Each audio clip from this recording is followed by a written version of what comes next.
What's going on, Jerome's? Your Minnesota Vikings still somehow, some way got it done in Western New York on Sunday, winning 33-30 in overtime. So the stat was the Bills since 1968. They have led at home 52 times by 14 plus. They had been 52-0. Now they are 52-1. Nailed it. Vikings got themselves a signature win. So let's go through, tell the truth. Monday, top 10 storylines surrounding the Minnesota Vikings. Truth number one, Justin Jefferson is a Hall of Famer. We are literally watching greatness in real time, and it's not just putting up the stats, but clutch. The absolute insane one-handed grab. Move over Diggs earlier in the game. Move over OBJ, Giants versus Cowboys. That was the greatest catch I've ever seen. It was. Not only the degree of difficulty, one hand with the defender, having 2 mitts on it, having to wrestle it away from them, as well as 4th and 18. Got to have it. If the Vikings don't pick that up, it's probably game over. So it's amazing. 10 catches for $191 and a touchdown is just sheer insanity. Whenever the Vikings needed a big catch, and Leslie Frazier and that defense, they're no dummies. They knew that 18 was going to get the ball. He still got it. Man. It's just absolutely beautiful. I love his attitude. Love the way that he plays the game. Love that he has fun. Love that he's a role model for kids. I mean, every single kid is doing the gritty out there, and it's just he needs to stop the fake hamstring injury. Gritty, stop it. Too many hearts skipped a beat right there, and that was a very cardio intensive day yesterday. Truth number two, Kirk is playing the best ball of his career now. I fully understand he's not putting up, those hollow garbage time stats. He already has 8 interceptions on the season, which is more than last year. I fully understand that, but clutch. Kirk Cousins has been absolutely huevos when the Vikings need a big-time drive late in games. He's got 5 game-winning drives this season. The Lions, the Saints, the Bears, the Commies, and also the Bills, right? So he's been getting it done when it matters the most. Kevin O'Connell trusts him. Justin Jefferson trusts him. I mean, KJ, Thielen, everyone. Hawkinson, they're getting it done. And it's so weird. It's like a complete flip-flop because before, in Kirk Cousins' Washington career and beginning with the Vikings, he couldn't get it done in clutch situations, but he would put up these monster numbers. But it's flipped now. Like, he's not putting up those insane yardage. I mean, he may not even throw for 3,800 yards passing this year. Who cares? The Vikings are getting it done. Next up, truth number 3. 17, 19, 87 stepped up. Oh, I got Powerball flashbacks. But KJ Osborne, Adam Jerome, Ezekiel Thielen, as well as TJ Hawkinson just absolutely did amazing things on Sunday. Combined 16 catches for $129. Hawkinson, first 2 games, already has 16 catches. No big deal. Also, KJ had that dogged, determined 4th and 1 sweep where he fought not once, not twice, but thrice to get that first down. Really a big part of the game. And, it's got to be tough. Sort of trying to do your job in Justin Jefferson's wake, even though you love him as a teammate. He gets all that attention, but also he gets all that attention from Cousins. He gets all that attention from Kevin O'Connell, but they did their job, man. Absolutely phenomenal. Like, the Vikings don't win that game without KJ and Thielen and Hawkinson stepping up. It was beautiful to see on Sunday. Next up, truth number 4 around the Vikings. Dalvin should be a Viking in 2023.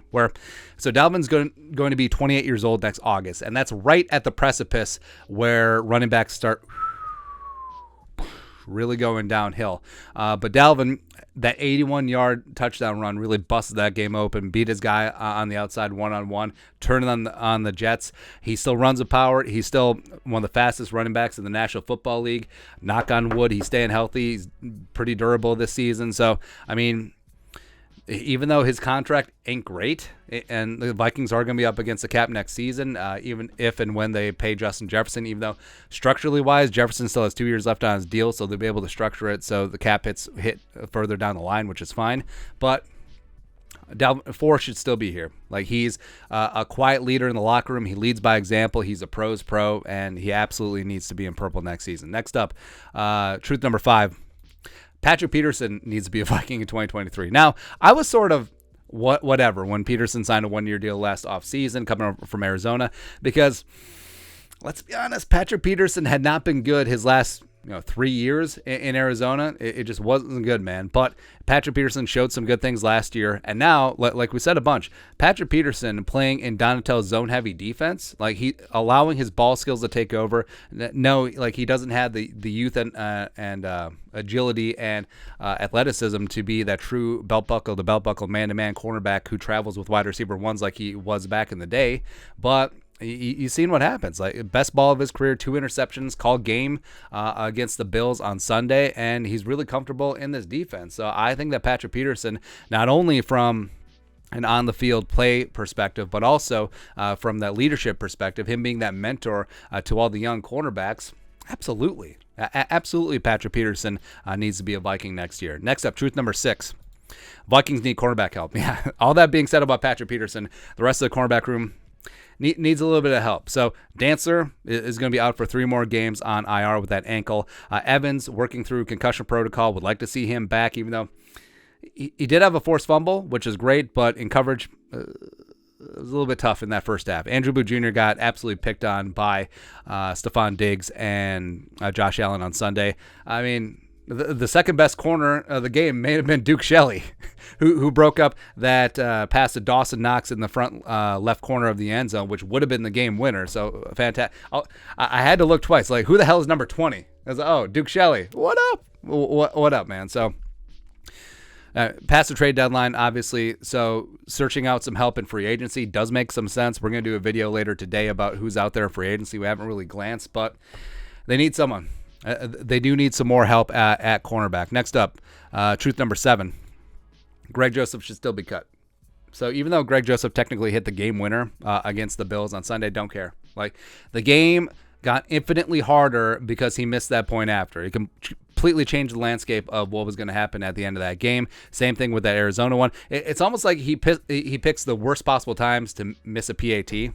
But he's got 4 missed PATs this season, which is inexcusable. He's got 5 missed field goals. All of them are from 50, so it's whatever. But he has 9 missed kicks, and it's only week 10. The Vikings have only played 9 games. He's averaging 1 missed kick a game. That's inexcusable. So even though the Vikings, they're up against it with the salary cap and his contract is fully guaranteed, don't care.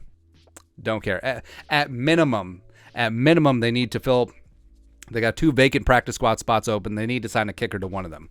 So he needs competition in the room, man. Next up, number 8. Defense still has a lot of work to do. Now, they get sacks, yes. They get turnovers, yes. But both of those things can be a little bit fluky. There's a little bit of puck luck involved in them.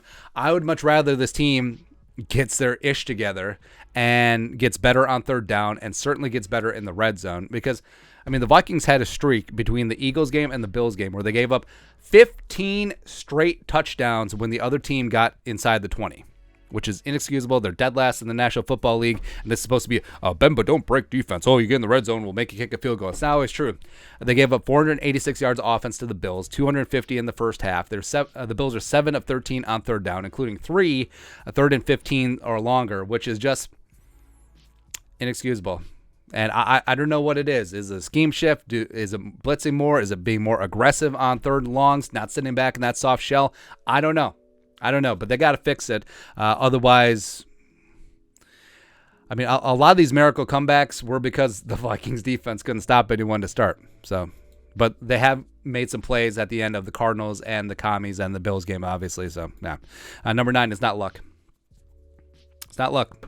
Right. So on the telecast, they've talked to win, first you have to not lose. So the Vikings have done very good in terms of not beating themselves with penalties. Yes, the defense has been porous at times. Yes, the offense has disappeared at times. But overall, they're taking care of the football to a degree, except for Kirk Cousins' 2 interceptions. But they're winning the turnover battle, and especially with that special teams with Ryan Wright, they're able to start with very good field position. Also, the return game certainly helps. So they're putting themselves in positions to be lucky. And you've seen it all across the NFL where teams beat themselves, right? And the Vikings haven't necessarily done that at the end. Now, they've done that in the middle of games for sure, but at the end, they always give themselves a chance. They've been fourth quarter bandits, just snatching games away on the river. So, I don't know. Like, it's hard to say that all of this is still luck, but it's 7 in a row. 1-score games, right? So they're approaching 2020 Chiefs territory.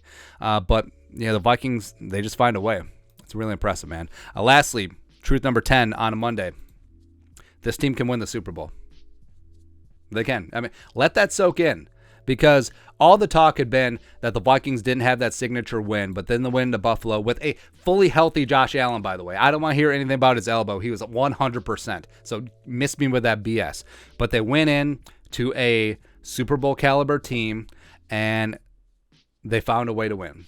And they did it in dramatic fashion. They did it without whining or complaining about how they ended up 24-10 at halftime, and also were sputtering in that third quarter before Dalvin busted the 81-yard touchdown run. And now, yes, I mean, their only loss is to the only undefeated team left in the league until the Commies beat the Eagles tonight. One time. But this team is night and day different from week 2. And now they need to shore things up. The guard we didn't even talk about the guards. I mean, Ezra and Ed Ingram really need to step their ish up. And also the defense needs to step up.